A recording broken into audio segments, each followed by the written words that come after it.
Don't forget to subscribe and leave a comment on this video saying I subscribed. Let's get into it.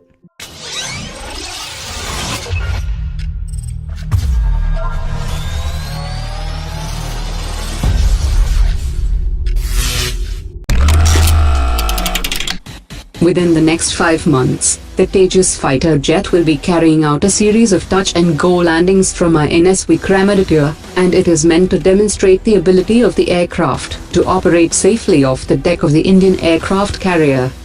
Over the next few days, the Tejas aircraft will conduct more ground tests before attempting to snag the arrestor wire at a landing speed of 230 kilometers.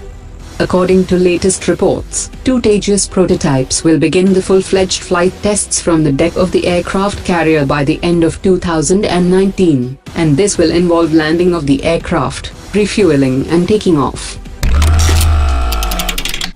According to latest media reports, the purchase of 126 Rafale fighter jets was stalled due to 2 reasons.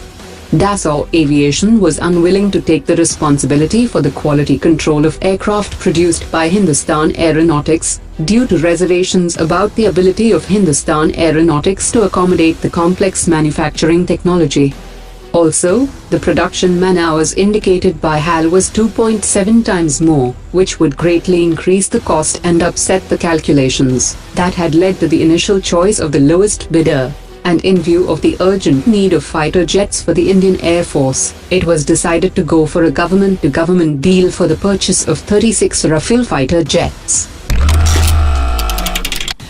DRDO has developed an indigenous landing gear for the Rustom 2, and the first test flight with the indigenously developed gear was carried out successfully today. The prototype can fly at an altitude of over 22,000 feet, and has an approximate flight time of 20 hours. A defense expert has said that the granting of Strategic Trade Authorization 1 to India is a major step forward in the Indo-US defense partnership. The US has estimated that India's not being part of STA-1 has resulted in the lost opportunity worth $10 billion over the last 7 years. Being part of the Strategic Trade Authorization 1 will boost the sales and manufacturing in India, as India will get the latest technology from the US in the defense sector.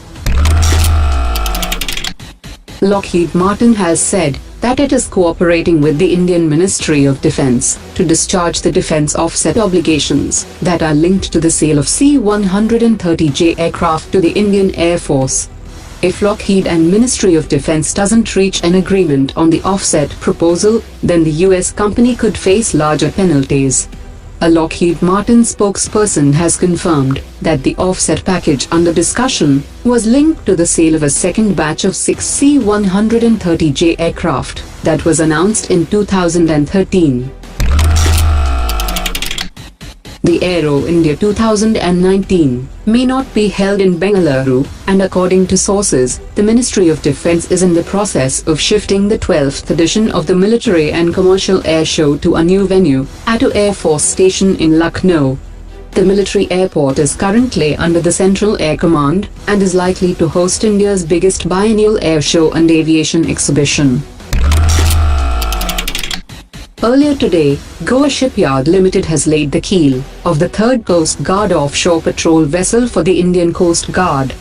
The indigenous content has been increased from 60 to 70% for the ongoing 5 offshore patrol vessel project, and the vessels are scheduled to be delivered between January 2020 to January 2021.